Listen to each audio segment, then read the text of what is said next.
കേരളത്തിൻ്റെ സ്ഥിരം കാഴ്ചയായിരുന്ന കാളവണ്ടിയുടെ ഒരു മിനിയേച്ചറാണിത്. അടിപൊളി. ഇതിൻ്റെ ഉപജ്ഞാതാവ് ഈ നിർമ്മിച്ച ആളാണ് തൊട്ടടുത്ത് നിൽക്കുന്നത്.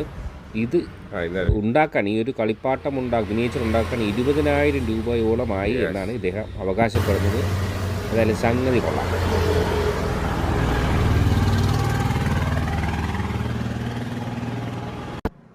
വിജയൻ, ഇത് എത്ര ദിവസം എടുത്ത് ഉണ്ടാക്കാൻ? ഇത് 12 ആളുടെ പണിയാണ്. 12 ആളുടെ പണി. അപ്പോൾ ഇത് എത്ര രൂപയായി സാധനം? ഇതിപ്പോൾ വിൽക്കണമെങ്കിൽ 20,000 രൂപയാണ്. 20,000 രൂപ വേണമല്ലേ? അത് ഉരുളും. Phone number 94 46 61 49 34.